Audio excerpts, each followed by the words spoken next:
I think Nuketown Dom it is. All right, so right now we're going to show you guys the. It's a world premiere right here. Yeah, this is Nuketown. This is the map that. Nuketown I have to imagine you guys hear about this from fans all the time. Nuketown, Nuketown, Nuketown. Yeah, they love this. They love this map. I mean, I enjoyed it as a change of pace because it's a bit of a smaller map, which objective-based modes on Nuketown are nuts because especially like domination, there's always like the one point that's like impossible to take until some team gets very, very lucky and just manages to survive the grenades that are coming in. It's this is about you're about to see chaos. So let's see if IGN live stream what his tactics are on this is a world premiere right here, Nuketown 2025. We have shown some video, but we've never actually got to see Nuketown 2025 get played. So, Domination, Nuketown 2025 world premiere right here, following IGN live stream. Let's see. I mean, I guess, as we watch this, like, what was important to you when you guys were coming between Black Ops 1 and 2 to retain in Nuketown? Like, to make it Nuketown. Yeah, I mean, this is, you can thank the fans for this one. I mean, it was, you cannot run from success, I guess. This map is just so popular, and I think it was a really cool way to do a pre-order bonus. Kind of go back and revisit Nuketown one more time just for fun. I think it just really took us off guard how popular this map would be. I mean, it was just insanely popular, and why not? Here, so this will play like the Nuketown you know and love. It'll and it's a great way to kind of mix things up if you want some chaos. Very good kills from IGN livestream right here. Yeah, I mean, so using a SMR with. So this is a semi-automatic rifle. This is switching between full auto and burst fire with that select fire attachment, which I think is a really interesting tactic on this map. Yeah, this gun I've never used that way. I always use this gun similar to the way that I would use a FAL in the old one. Really, because the damage on this. Ooh. Better, but he's still. He only got one. IGN Lasher needs to get a little closer before he hits that burst, I think. It's just almost dirty. That's just getting them out. Yeah. Pushing them. I can see that there's been a little bit of an aesthetic change to this. Oh, like that. Yeah, the car under the garage, right. So the art, in fact, actually has completely been revamped and reimagined. So, but we wanted to retain the basic layout of Nuketown and, keep that kind of fast, furious action, that high scoring modes. You can see that right there. Now that's a good call. We'll probably pick up 3 or 4 my gosh! Right here. Oh, nicely done. That's That's a 4-piece Hellstorm missile right there. Very well done. One thing I've noticed is like if you watch his score go up right there, he's only getting 25 per kill. Yeah, points. So it's not like he's going to use something like that and then all of a sudden just get a massive score streak. That's really, we were talking about that earlier and how important it was to use score because I have that granularity. So although he 4-pieced with the Hellstorm missile right there, it was effectively the equivalent of 1 normal kill, right? So while score streaks count towards score streaks, as you saw, because we're using score, they're not counting massively, they count appropriately based on how much score we're injecting into the system with the kills from them. So, sorry. So, in the campaign, I know that it jumps between times and you'll see some of the old guns. But in multiplayer, it's all future tech. Yeah, it's all 2025 in multiplayer. There's a little more creative liberty in zombies with the range of guns that you're using as well. Oh man, nice again. Yeah, that's a very crazy. I think you've slowly coached him a little bit. See, trust Vaughn. I can help you. Yeah, I've played against you. I'll say that that's true. Playing against you is. You're overly generous, but thank you. I don't know that I had fun playing against you because it was such a sweep. So this is the true story about the game right now. This is about the last couple days of my life where I'll be good at my own game. Fairly soon, when the game makes it into the public, I probably will have to close up my profile, not go public, because the real fans are about to get their hands on this game here in a couple days, and it's over for me. I will stop being good. I mean, for you, is that kind of it's got to be rewarding in its own way, right? To see people that can achieve things on maps that you didn't even know were quite possible. It's simultaneously thrilling and depressing. We joke about it all the time that our fun is about to end. Our day of being the king of our game is about over. Man, there's a lot of people throwing up the Guardians. Yeah, it's a great way to. Yeah, it's a good thing to do. Actually, you do not want to come out here if you're that other well, team. I'm telling you, you're one or two grenades away from dealing with that. So this is the thing, right? Players, don't be selfish. Players, make a class with EMPs. You will actually be able to deal with that thing in a very clever way. That was a trophy system, by the way, that he was just walked past there. So it's something that what you see from the game is players are. Need to be able to use Pick 10 to build their classes so they have something on standby so they can deal with the changing threat of the battle and the environment. So you don't need all 5 of your classes. If you prestige, you can actually unlock up to 5 more slots. Use one of those slots, create yourself an anti-air class, create yourself an anti-Talon, AGR class.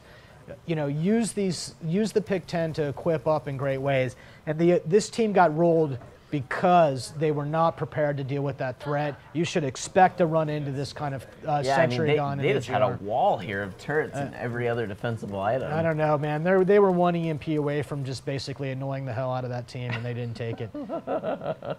That LMG we see there. That's kind of like the SAW equivalent, right? There's all sorts of great firepower there. It's the kind of the one you'd expect for to have. Oh, flip back to. Let's see. So we're playing some round-based domination right here, and I think this is kind of a change. Domination's always been a 10-minute game, one round. Nice. That was awesome. That is my favorite hunter-killer kills. And for those of you at home wondering how you're going to deal with the hunter-killer, flak jacket. There's a counter. There's a counter for everything in this game. The second you find yourself freaking out about something, look for its counter. Now that's going to be a pretty good burst. Remember, if you want to send us your questions, at IGN with the hashtag BlackOps2. Oh, right in your face. Just like Hunger X321 did, he said, how's the spawning system in the game? Is it built to make the game faster paced or more conservative? I'm not exactly sure what he means by that, but I have to imagine that spawning is something you guys agonize over, like crazy, and how to handle that. Yeah, in fact, a designer on my team, his name's Matt, he actually has spent the majority of this project. One of his tasks has been to constantly tune and fine-tune the spawning system. So at a very macro level, spawning works like such. We're trying to find a spawn that is not so far away from the action that you feel like you have to run forever to get back into the fight, but isn't so close that you feel like you're in immediate harm's way. So whenever you spawn in the game, we actually log that. And we log what we call, it's called a bad spawn. This isn't a dev term, and it means that I took or received damage within 3 seconds of spawning. So what we're trying to do is eliminate occurrences where you would have a so-called bad spawn. Now, it's actually a very difficult thing to do in very small maps like this. There's only so much space in the map. Sure. Only 12 players, you run out of spawns really fast and good places to spawn. But we go to a lot of trouble to make sure that the spawning works in a way where you feel protected but not so far removed from the action. And right now we have a less than 2% bad spawn rate. We're measuring all the time. We're fine-tuning what we call a spawn radius. A spawn radius is basically how far away an influencer is that makes a spawn bad or not. That's a lot of dev mumbo jumbo. We're working our asses off to make spawning good. You'd be surprised about the dev mumbo jumbo, how much the hardcore fans love to hear that because they're thinking about that stuff too. Yeah, I wish I could show you how that all works. We'd have to do a lot of. I guess the thing is, the short story of it is there's a lot of math that goes on that people don't. Yeah, look, it's something that we take super seriously. We know that there's something that the fans are really passionate about. I hear you, I hear you, I hear you. And we've invested pretty heavily to make sure of this scenario. Yeah, see, there's no lunge, kid. You gotta get good. This shotgun, though, is particularly brutal. How fast, how the shotgun he was using. Yeah, he's flipping guns all the time right here on IGN livestream. Oh, there we go with the ballistic knives. Let's see what he's got. I think he's okay. There stab one. Oh, stab two. Oh, nice. Okay. Yeah, okay, that's no. He went conservative on that. He made the right call. I would have stabbed those. You get killed if you shoot and you miss because you're just really determined to get a ballistic knife kill. I really love that animation. Phil and his animation Flak team. Jacket totally saved that guy. Yeah, for sure. Really cool animation, and he flips the knives up in his hands like that. Phil and the animators, the weapon animators, did a really fantastic job making these things have some personality. This is just like Nuketown is basically a big pile of bodies, really. Oh yeah, I mean that's the thing is it's one of the most insane maps. It's actually surprised me when I found out that like this is the one that fans overwhelmingly demanded. I mean, granted, I feel like the art style of it has always been like made it super stand out because it's like one of the only maps with that very distinct kind of cheesy 50s aesthetic to it. But I don't. Like I said, there's some things I don't get. You know, I enjoy some Nuketown from time to time myself. I think you know, I would say, Anthony, it's like it's almost like we can't make the game fast enough. You know? It's really fun stuff. You know, I know that question was really technical, but Hunter X321, you're getting a PS3 copy of the game because Yes.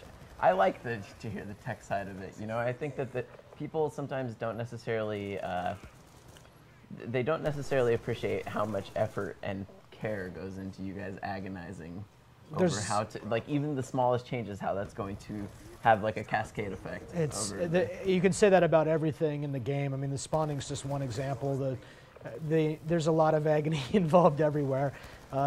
This is a studio really passionate discourse, so the conversation about what to do and how to go about it and whether it's the right decision, you know, if you could be on a fly on a wall, you'd be surprised how much, you know, you guys think you argue over this stuff. We're arguing about it as well. So if you guys want to hit us up at IGN, for those who are just joining us on Twitter with the hashtag BlackOps2, just like Met_it_happens, Met it happens, who says, how do you ensure the weapons are balanced appropriately so that one isn't overpowering all the others? Like, that's got to be something that's a massive undertaking. No, we just